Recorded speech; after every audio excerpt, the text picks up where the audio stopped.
swastika of the Nazi Party. It is gone today, blasted from the earth, but the memory of its evil genius remains. Great is man's devastation of his own handiwork. Some men's thirst for conquest is unquenchable. Names like Genghis Khan and Adolf freeze the blood of men and strike terror into their hearts.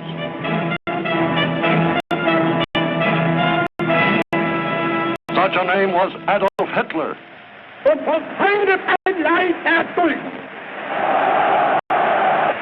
What kind of man was this strutting, shouting fanatic of the Third Reich? If anyone really knew Adolf Hitler, surely it was his own family. Here is Adolf Hitler's sister today. Her name is Paula Wolf. Let her speak. I quote her. When we children played together, my brother Adolf was always the leader. All the others did what he told them to do. They must have had an instinct that his will was stronger than theirs. Father wanted Adolf to become a government official as he was himself. But my brother could not make up his mind. He wasn't the type to sit all the time, and therefore, as a government official, he would not feel at home.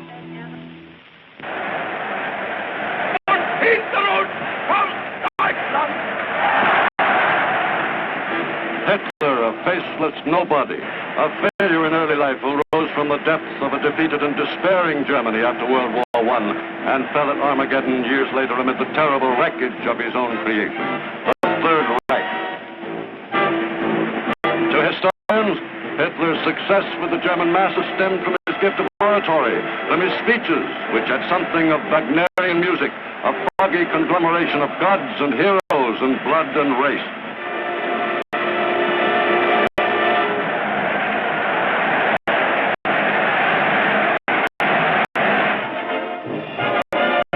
The tale of his boyhood in Kaiser Wilhelm's Germany is soon told. In the city streets, among the crowd, the camera's eye seeks in vain for the son of a petty customs official. Proud, apart, almost friendless, he dreams of being a poet, an architect, an artist. But he winds up as a house painter and sometime common laborer. Through his 20s, the world knew nothing of him.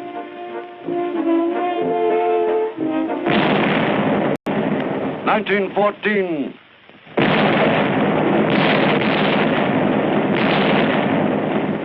The Great War rescues him from failure, a time for heroic deeds.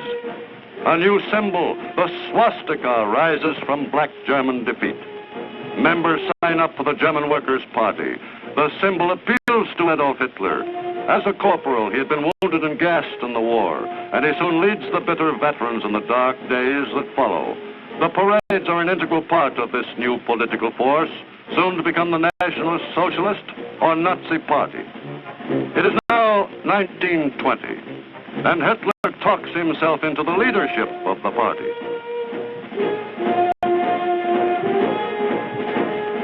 (1923), Hitler and General Ludendorff lead the abortive beer hall riots in Munich. Hitler goes to prison, and the fanatic Dr. Goebbels takes over the party. From headquarters in Munich, Goebbels screams, "We build the Third Reich on propaganda." While the parades go on, Hitler sits in Landsberg prison and writes Mein Kampf, the Bible of the Nazi movement, the answer to unemployment, breadlines, depression. Fight, fight! Julius Schaub, an early follower of Hitler and a fellow prisoner during Germany's days of desperation, talks now. Während unserer gemeinsamen Festungszeit im Land. I quote, "While we were prisoners together at Landsberg, Adolf Hitler spent the mornings working on his book, Mein Kampf. In the evening after supper, when we came together, he used to read us several chapters from his book. There were discussions. The main participants in these discussions were Hess, Griebel, and Dr. Weber. For us young people, it was a training school, if I may say so, because at that time we hadn't realized just what Adolf Hitler was planning to do." Out of prison and now a hero, a happy Hitler resumes control of the party. The fascist salute, borrowed from Mussolini, becomes part of the ritual, along with the banners and the rallies. Other close ties with the Italian fascists are built. Hitler and Rudolf Hess greet Mussolini in Munich, perhaps seeking to learn the way to seize power. The anti-Semite fanatic Julius Streicher is there, and the groundwork is laid for cooperation between the fascists and the Nazis before Mussolini returned to Rome. Behind the pattern of demonstrations, parades, inflammatory speeches, and rituals lies a diabolical purpose. Hitler says in Mein Kampf, man is a fighting animal. A nation, being a community of fighters, is a fighting unit. Any living organism which ceases to fight is doomed to destruction. The present government is weak. Therefore, true Germans must fight this government, conceived in shame and perpetuated in weakness. In speech after speech, Hitler screams his dogma at the German people. Nazi meetings begin to look more like military maneuvers than political rallies. 1928. Hitler has 12 seats in the German Reichstag. By 1930, the World Depression is strangling Germany. Hitler now has an ally. Rioting and disorders play into the hands of the Nazis. And by 1932, they hold 230 seats. Violence and intimidation become part of the pattern. Their newspapers, filled with inflammatory propaganda, carry the message. 1932, Hindenburg defeats Hitler for the presidency by a slim margin. The beginning of the end for him.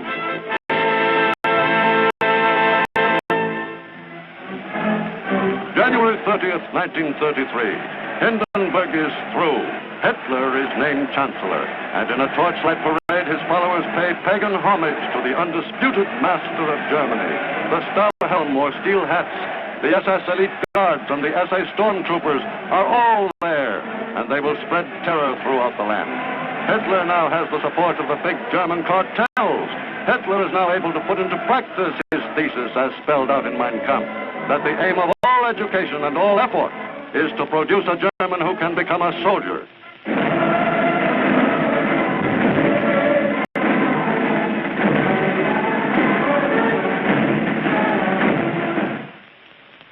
The Nazi Party can now start organized persecution of those Hitler has declared enemies of the state. Attention, Jews, the sign reads. The Nazi Party's chosen goons will carry out their orders with a will. They swoop down on their victims.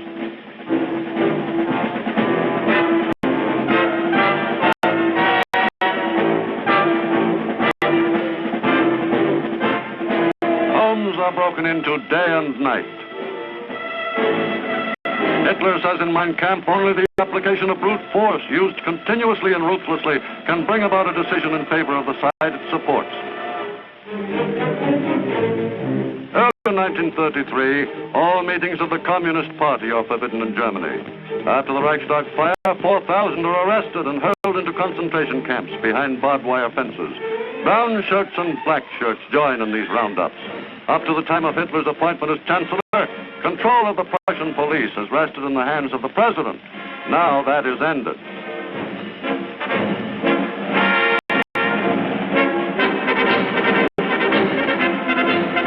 The Prussian police are commanded by Hermann Goering, whose beer barrel shape contrasts with the lean, hard bodies of the men under his command.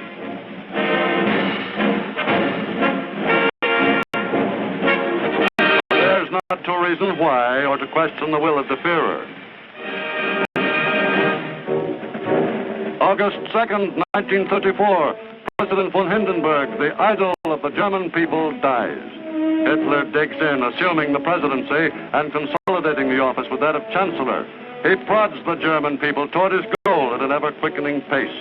The Nazi Party consolidates its strength and follows its blueprint to dominate the entire country. Hitler begins to acquire the glassy stare of the self-convinced messiah and has already become a total dictator. Several months earlier, he told a dismayed Reichstag the details of his first bloodbath. Minister President Hermann Goering, Hitler says, has been the avenging angel of the Führer. Kurt von Schleicher and his wife have been shot dead. Captain Ernest Röhm, once Hitler's companion, is gone. Cries out Hitler, if anyone reproaches me and asks why I did not resort to the regular courts of justice, then I say this.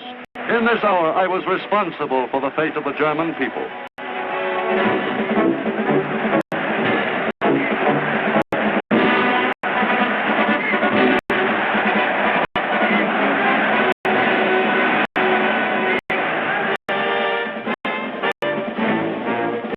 A large standing army is forbidden by the Versailles Treaty. But for a long time, the Nazis have managed to circumvent this. Since 1925, they have had an organization known as the Reichswehr, under Baldur von Schirach, the youth organizer. There is a cadet corps and a phony labor corps. Every village, every town, every city adds to the roster of young men trained to serve as soldiers of the Reich. These labor battalions are pledged to serve Hitler in these words: never in the trenches, never surrounded by bursting bombs, but we are soldiers of the Reich. At first, these men drill with shovels, and Germany has more hunting clubs than game, a cover for other military organizations. Gradually, the world begins to see through this massive subterfuge.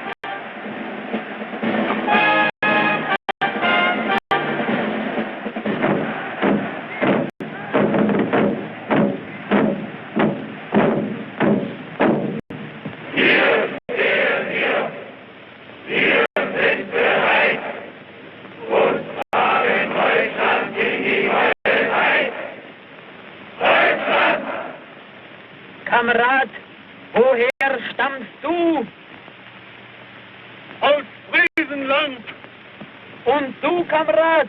Aus Schlesien von der Saar. Ein Volk, ein Führer, ein Reich, ein Land.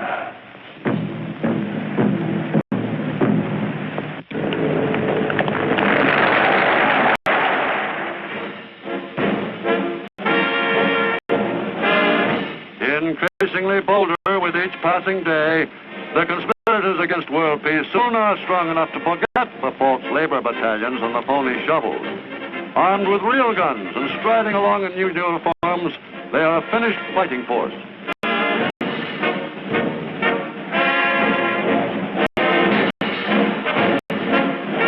Cavalry, another violation of the Versailles Treaty, whose framers remembered the feared Uhlans, passes in review before the Reichswehr.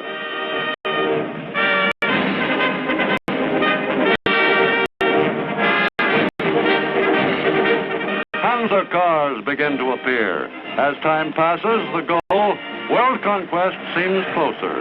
Hitler begins to feel that he is as ready as he ever will be. March 7th, 1936. He announces his troops will reoccupy the demilitarized Rhineland. The troops march west, 35,000 strong. Don't worry, Hitler tells the Allies, this is only symbolic. Nevertheless, world capitals are jittery. Paris considers mobilization, but nothing happens. Britain is too preoccupied with her economic problems. Hitler's bold revival of German militarism, the reappearance of the German eagle, the dedication of the Nazi Party, all these signs fail to arouse action. America, with prosperity returned, is indifferent.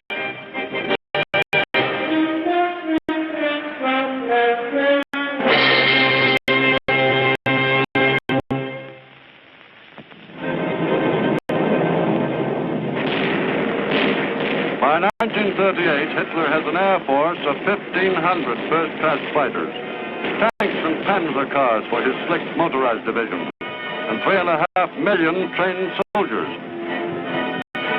March 11th, 1938, the Führer makes his first move across traditional German borders. He invades Austria, and within 2 days, a puppet Austrian chancellor proclaims the unification of the two countries. Another diplomatic card in Hitler's hand, the revived German Navy, a nightmare to Britain with her exposed sea lanes. She, France, and Italy signed the infamous Munich Pact. September 1938. By the following March, Hitler gobbles up the remainder of a prostrate Czechoslovakia. The great Skoda munitions works is added to the Nazi arsenal. More weapons for De Führer's conquests. The Munich Pact becomes a symbol of appeasement, and the world wonders where the next strike will be. And now Russia begins to show an active concern. No bridegroom could be happier than Adolf Hitler, who is keeping his rendezvous with destiny. In 6 short years since he became Chancellor, the German eagle again has the world trembling. Facing France, the Siegfried defense line bristles with tank traps and guns. But Hitler's move will not be there, but to the east. Yes, Poland is the next target. As Germany and Italy sign a military pact, the German divisions are sent to the Polish border and begin maneuvers. The world hoping for Russian intervention, is shocked when Hitler and Stalin sign a friendship pact. It is not long before the maneuvers are recognized by the world for what they are, preparation for another Hitler invasion.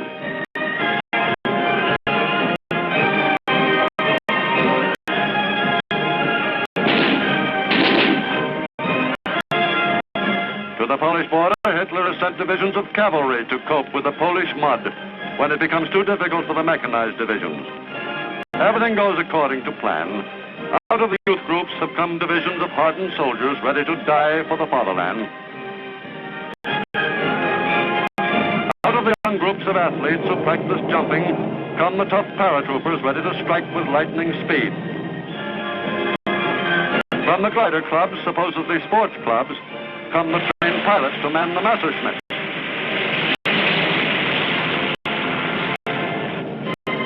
And out of the merchant marine come the trained submarine crews, ready to man the Atlantic wolf packs with which the world is ill prepared to deal.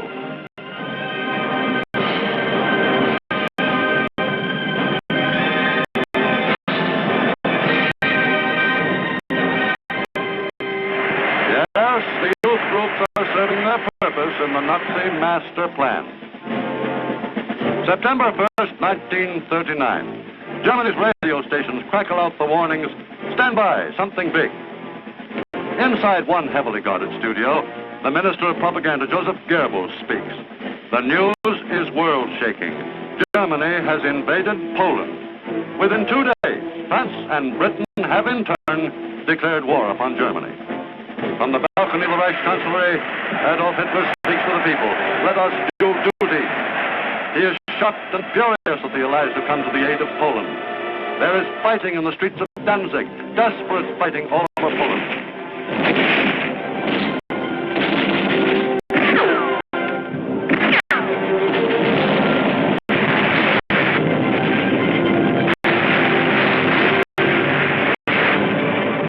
Poland is literally burned off the maps of the world as the Panzer divisions execute the first of the ferocious blitzkriegs. The German-Polish frontier disappears as the Poles try to oppose a moving 20-mile wall of steel and firepower with their ancient cavalry. Hitler goes to the front to view the slaughter at Poznan. In 3 weeks, the nation is reduced to unresisting ashes.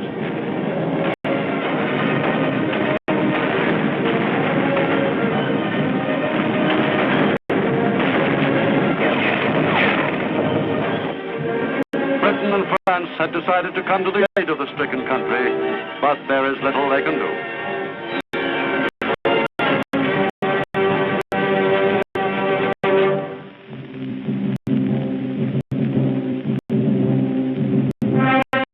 Before the autumn leaves have fallen, the subjugation of Poland is complete.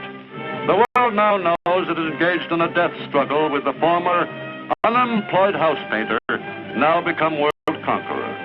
The screeching fanatic is familiar. But what about the man? In Bavaria, at Berchtesgaden, the man Hitler has built himself a hideout.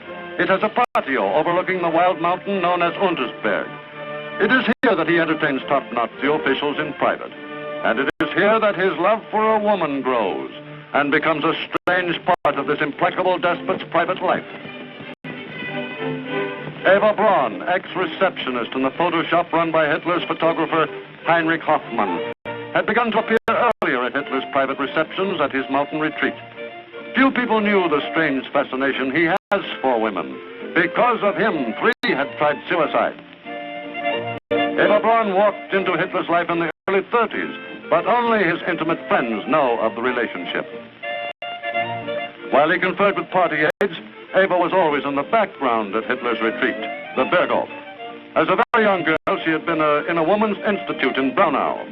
Hitler took her under his protection in 1932, after she'd tried to kill herself. With Eva came her sister Gretel. In this beautiful setting, the Polish massacre and the coming war with the Allies seemed remote indeed. A cocktail party atmosphere prevails a great deal of the time. Minor party officials whose names are lost to history are there chatting with the Führer, as Eva and her sister and friends provide almost comic relief. And looking at her, one might be inclined almost to pity her.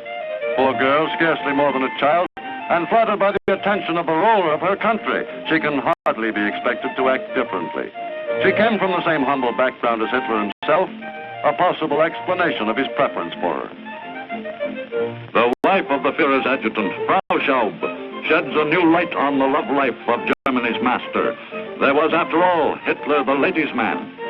Das Gerücht, dass Adolf Hitler Frauen gegenüber. She says, those rumors that Adolf Hitler was supposed to be abnormal over women are false. As the wife of a man who was his adjutant for 20 years, I had numerous occasions to watch him in private, and also when in the company of ladies. I can assure you that he was definitely a very normal man.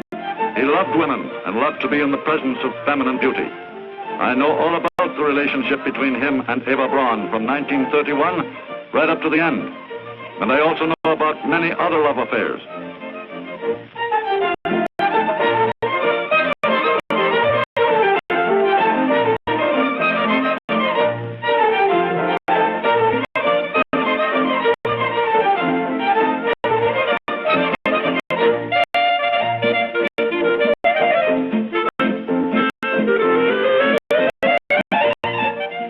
Eva first was seen with Hitler in his house in Munich, and then at the Berchtesgaden hideout when that was built. She is seldom photographed with Hitler. She is rarely alone at the Berghof.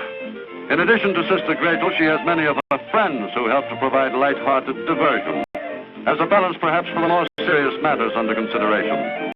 They are joined by the wives of Hitler's visitors among the party members. Eva herself enjoys the picture-taking sequences. Perhaps it is the camera that causes the playful mood. Perhaps it is an escape from the frightening decisions being made at these meetings. From top to toe, Eva makes an attractive picture of medium height, blue eyes, round face, framed in darkish blonde hair.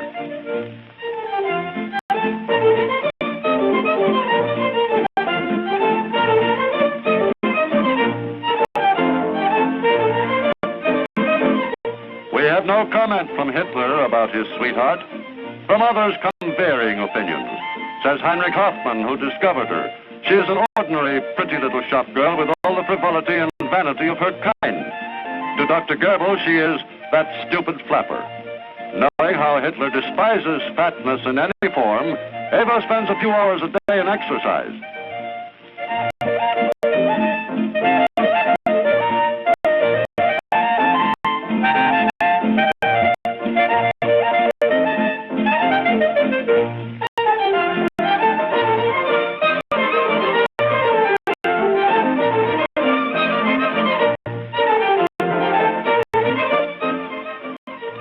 Of course, Hitler, whose waking hours are taken up with 1,000 duties and obligations, is hardly able to pay her the attention a girl of her years would normally expect. While some of the entries in her diary tell of Hitler's anger and of his neglect and her own mortal unhappiness, she also writes with pride that she is the mistress of Germany's and the world's greatest man. Then she seems not to mind the neglect.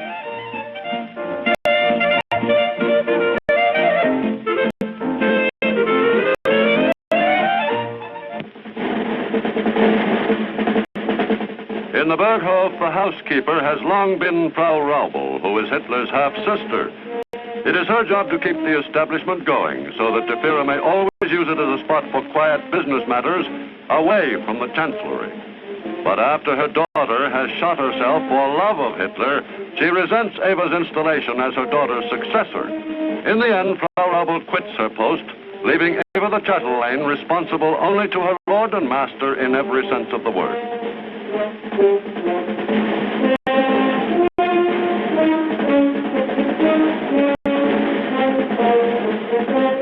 Over the years, Hitler's bodyguard, the brutal Martin Bormann, turns the Berghof into a second chancellery, which is always awaiting guests. It has seen such notable personalities as Mussolini, Count Giano, the Duke and Duchess of Windsor, others too numerous to mention. This is a reception on the lighter side, however. The chief figure in this group is Herr Professor Goebbels, a frequent visitor to the Berghof. Adolf and Eva pose together for home movies. Then Goebbels and Eva's younger sister, Gretel. Gretel is a more fastidious girl than Eva. In time, she will marry Hitler's aide-de-camp, Hermann Fegelein, and suffer tragedy when he is shot by Bormann as a traitor to Hitler. Hitler's most intimate advisors say they don't know at what point the frivolous Eva becomes his mistress. As the wildfire of the war spreads, Hitler more frequently seeks the companionship of Eva.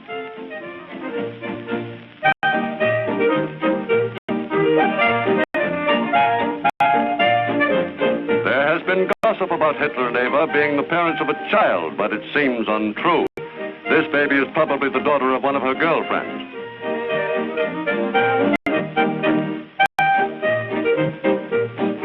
Here is the Führer in a happy mood.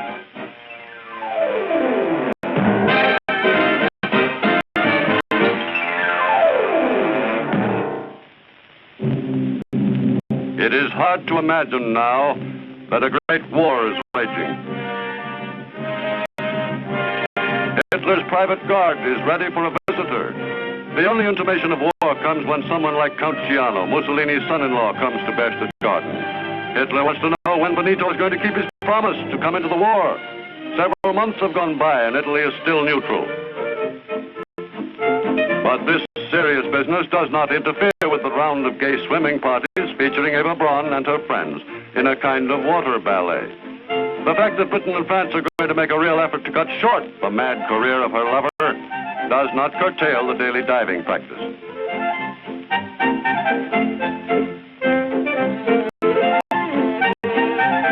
The picnic lunches featuring Das Gut Lager beer.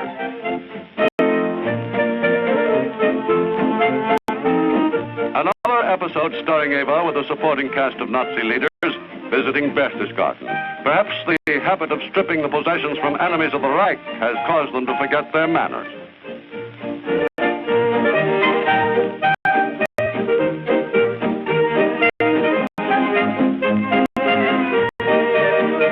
The girls at the Berghof are always willing to provide amusement. These lakeside frolics are some relief from the other business of the Berghof, the planning of world conquest.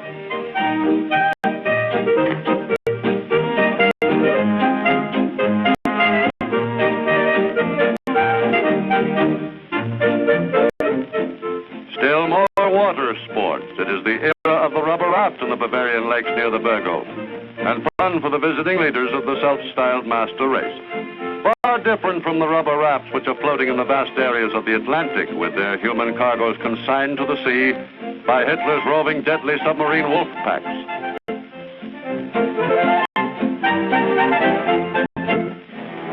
A graphic report for the Führer. Enemy dead, and the plans for further conquest. It is now spring again, April 9th in 1940, and the Nazi planes are in another sky. After a brief show of air might and the march of a few divisions, Denmark and Norway fall before the German army. These tiny countries cannot resist the concentrated might of German arms and take their orders for surrender over the German-controlled radio station.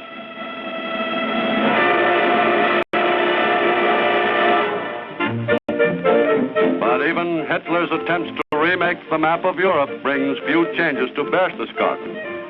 At Hitler's hideaway, it seems that everything is always the same. The same girls in bathing suits seated on the same blankets, the same water sports, the same carefree air. But not entirely. The beauty of a butterfly's wings are indeed fascinating, as are many things bright and gay. But a butterfly's wings are quite different from those of transport planes. And the transport planes carry a deadly cargo.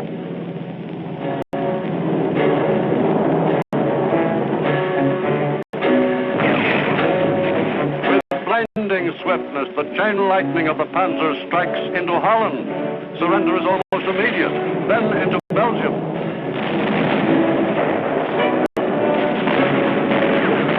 The British are rolled up at Dunkirk.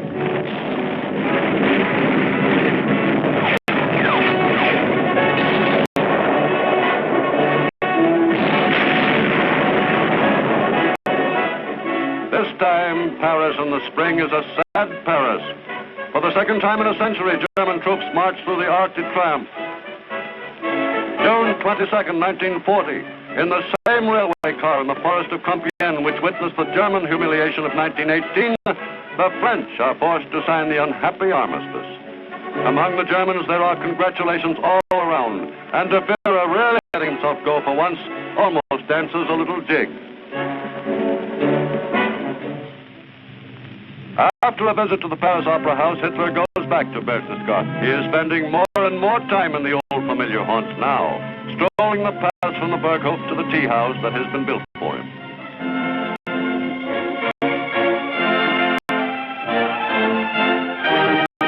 And Eva is less alone than she has been in earlier years. Under the impact of the tremendous events that rock the world, Eva is undergoing a change. She senses the role she plays in her lover's drama, and this time, with Julius Streicher as guest, she acts with more dignity.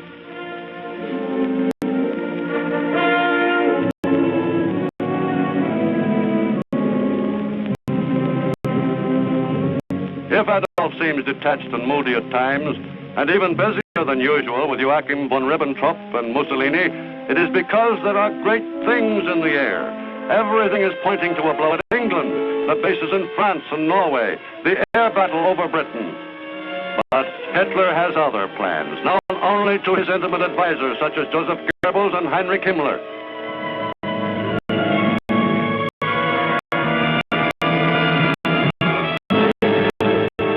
June 22nd, 1941.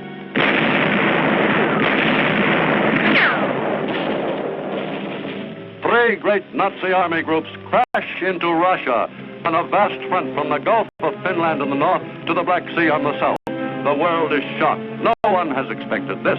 Hitler and Stalin have been allies. They have split up Poland. They have signed a mutual assistance pact. The drive carries deep into Russian territory.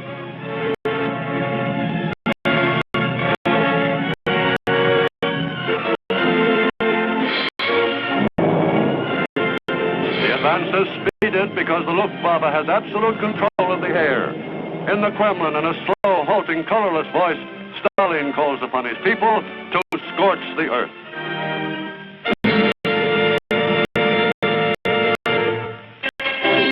But the Japanese attack on Pearl Harbor on December 7th, 1941, has brought new allies and generals to the Supreme Command. Eisenhower and Bradley join Montgomery and Tedder.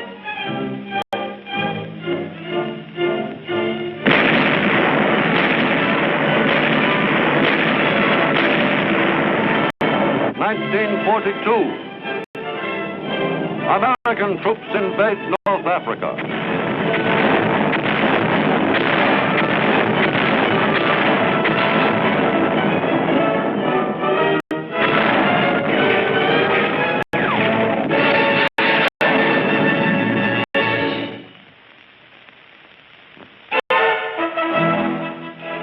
Hitler's Russian invasion has stalled in a great swirling maelstrom of blood and fire, whose vortex is Stalingrad.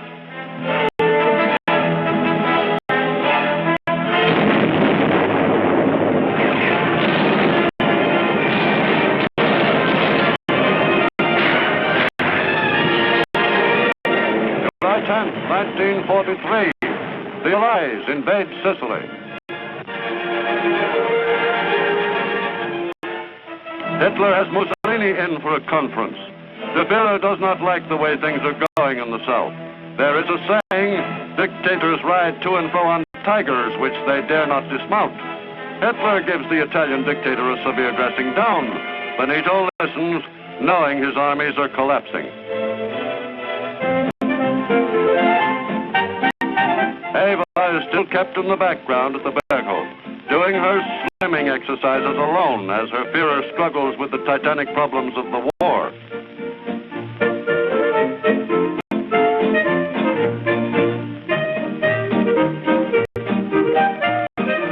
How can he keep his factories supplying the troops despite mass Allied air raids?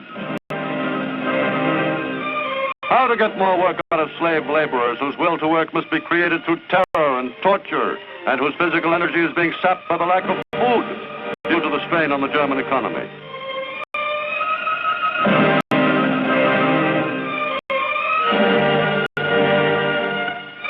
full production can hardly be expected from starving men who must push and shove each other for the scraps left for them.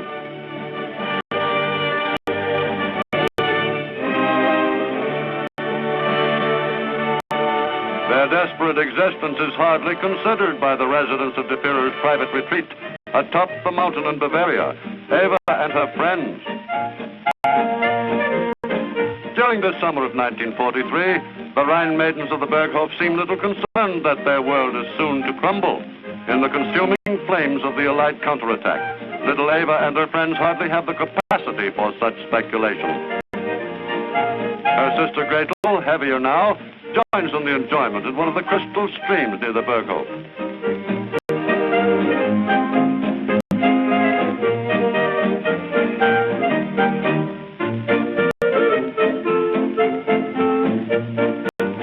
The girls like shower baths. The Germans call them Braus baths. This falls makes a natural one, cooling on this hot summer's day. But the showers of the German concentration camps are a different kind of shower. In place of the cooling mountain water, their jets carry deadly cyanide gas, showers of death for the unwanted, race extermination.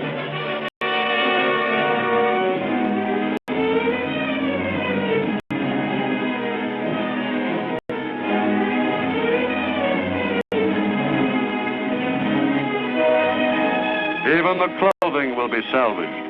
In its death throes, the Third Reich will overlook nothing usable. September the 8th, 1943, under cover of darkness, American and British troops strike across the Strait of Messina and invade Italy. General Mark Clark leads the invasion.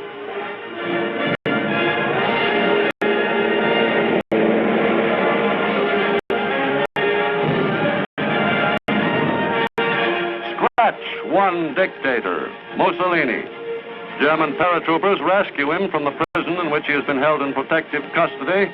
Brought to Hitler, he thanks his savior profusely. He will live to be hung by his heels in the public square at Milan.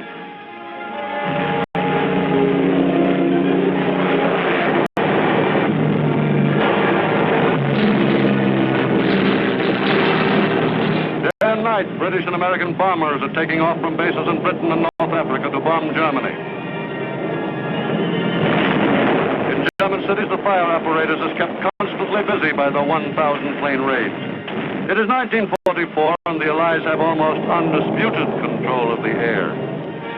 Planes sweep through the skies and rain down destruction on Cologne, Hamburg, Berlin, the Ploesti oil fields, railroad yards and rocket launching pads. Never has war visited such havoc on the works of man. Hitler's visions of world conquest are beginning to fade. A battle at Monte Cassino in Italy.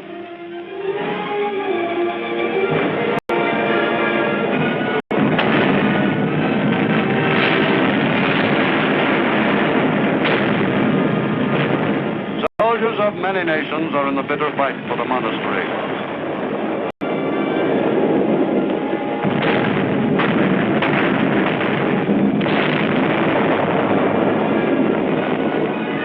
And they take it and go on to Rome. This is truly an allied army. They understand each other, the universal sign language. The ones who can't understand are the bombed-out civilians. They know little about the mad dictator who has caused their plight, especially the children. Along the shell-torn roads they trudge, seeking shelter.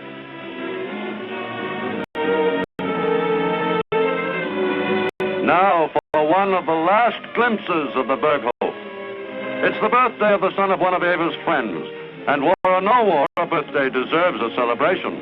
But even on a birthday, problems press heavily on a dictator's mind.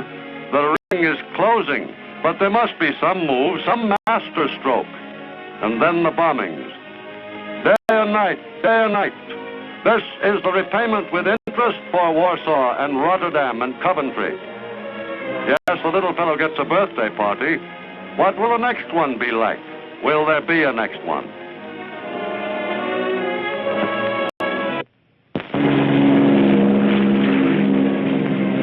June 6, 1944. The French coast from Cherbourg to Le Havre. This is D-Day, 40 Allied Division storm ashore. At Berghof, 2 months later, Hitler and Nazi officials hold a meeting.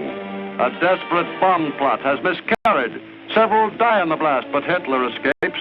The only after effect is a slight limp. This war, says Hitler, is one of those elemental conflicts which usher in a new millennium and which shake the world once in 1,000 years.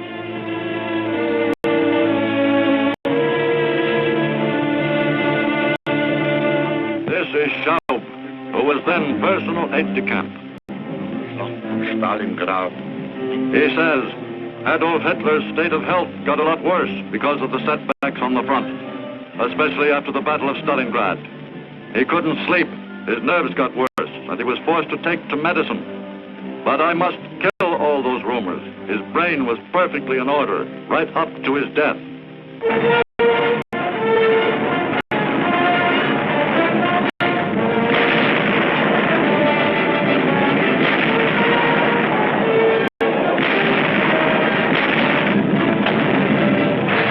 On the Western Front, General George Patton unleashes his tanks. Hitler has worked his revenge for what he considered the humiliation of Germany. He is paying its price.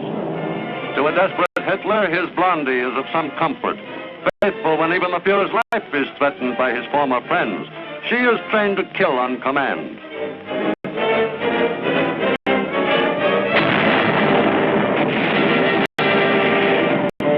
On the Russian front, things go from bad to worse.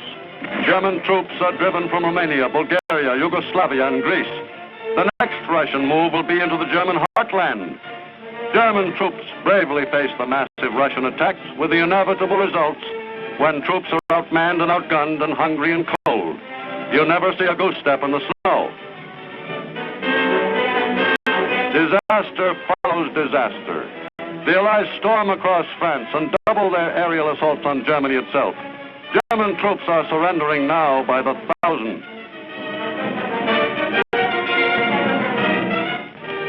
The white flags of surrender are fluttering everywhere.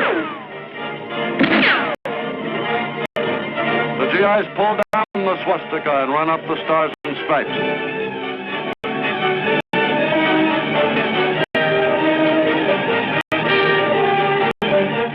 So be it, Hitler tells himself.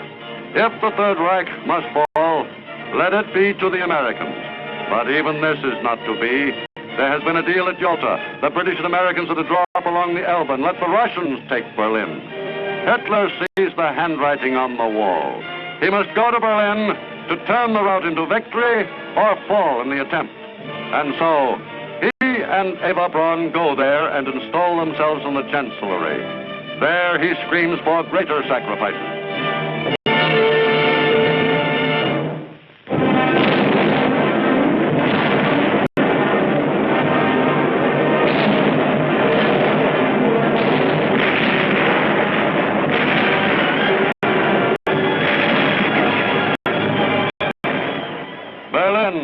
A city in its death throes. All day and all night the guns thunder. Civilians decide to make a run for better cover.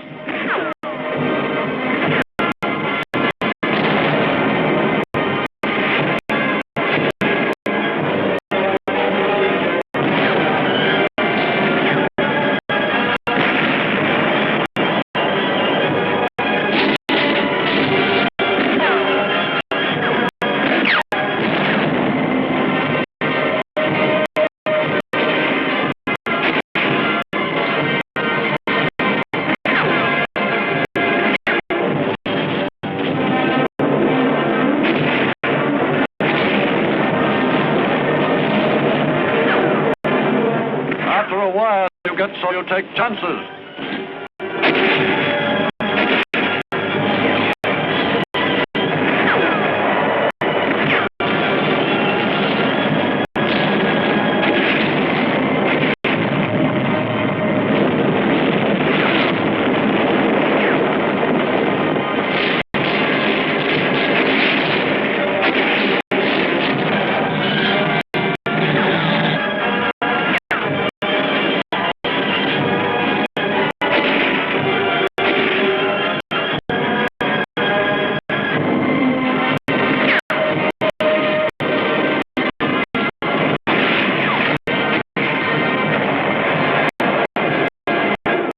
April 20th, 1945, and the Russians are mopping up in the Berlin suburbs. Hitler has called in his staff. The final meeting. Should they fly to the south, Hitler elects to stay until the end and goes to a bunker under the Chancellery with Eva. Himmler and Goering desert. The crashing gunfire is the sound of approaching doom. On April 22nd, Hitler is in a state of nervous collapse. He refuses to leave the bunker. Julius Schaub remembers the scene. Ein Schlafzimmer im Bunker. He says, I entered his bedroom in the bunker with him. On the table there was a 7.5 pistol. He went up to it. I got a terrible shock. He cocked the gun. But no, it wasn't the last hour yet. He was only making sure it was loaded. A few days later, the event took place, which I thought was going to happen at that moment.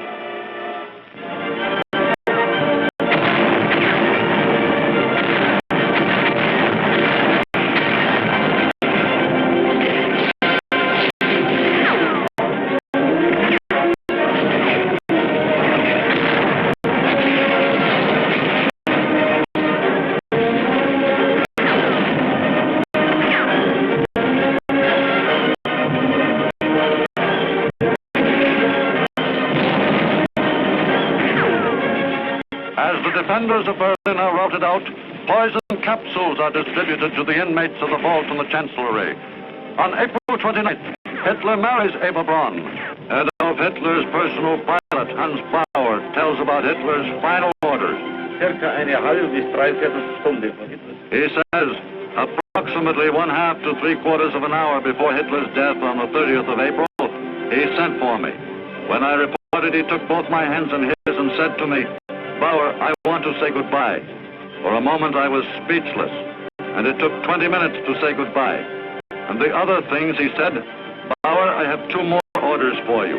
The first is, I make you personally responsible for burning the corpses of my wife and me.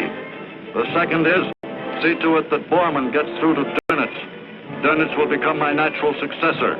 I have given Bormann large numbers of orders and documents to take with him to Dönitz. All the time I was struck by Hitler's clear way of speaking. I couldn't believe that this was to be the finish.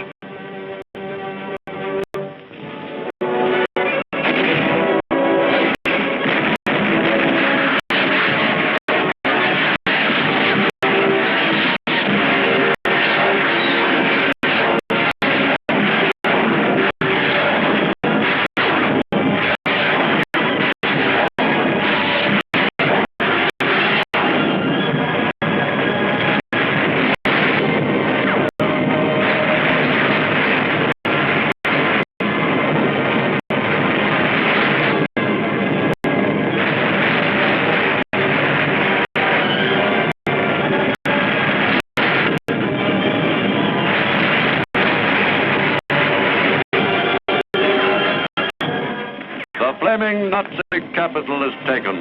The last defenders are hauled from their holes.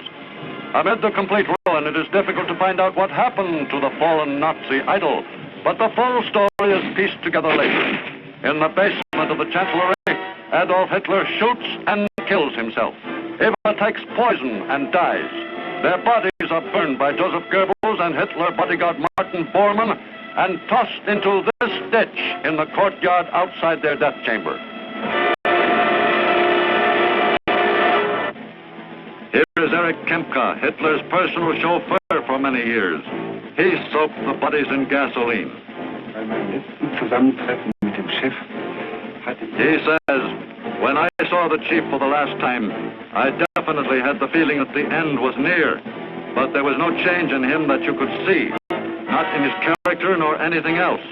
He said goodbye and dismissed me. Next day, when the chief was dead, I went on to the bunker just as they were carrying out the corpse. Then came Martin Bormann with Eva Braun in his arms. I took her body away from him and carried her along behind Adolf Hitler. We placed these two bodies side by side in the garden. I had placed on me the exceptionally difficult moral duty of pouring petrol on them and setting fire to them. The corpses burned from 1:30 until 7:30 in the evening.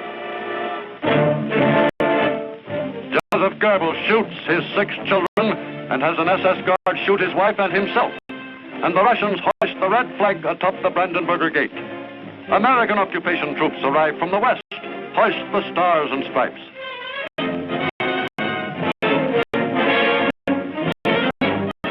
Allied leaders, including American generals and Russian generals, take over. The Third Reich dies in a last convulsive catastrophe. The guns crackle sporadically. The Russians are shooting all suspicious persons.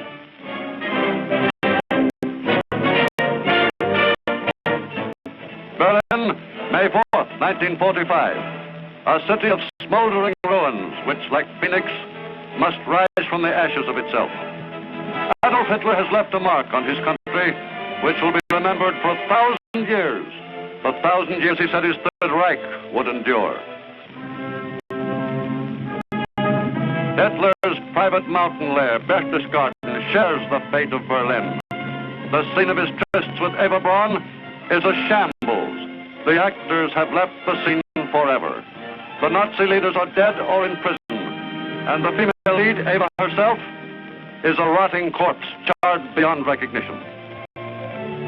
And what shall we say of the principal actor, the part-time common laborer whose dream of leading his people to world conquest ran the gamut of violence, torture, concentration camps, mass death chambers, and ended in utter destruction. In death, as in life, Adolf Hitler remains the sinister symbol of tyranny, the ruthless tyrant whose mad ambition did not stop with the enslavement of his own people, but stopped only after it had unleashed upon the world the most brutal war in recorded history.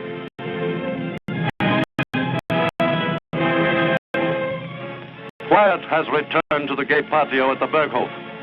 A quiet which, despite the brutal lesson to be learned from the life of Hitler, has not yet returned to the world. The horrible specter of man's inhumanity to man still dwells among us.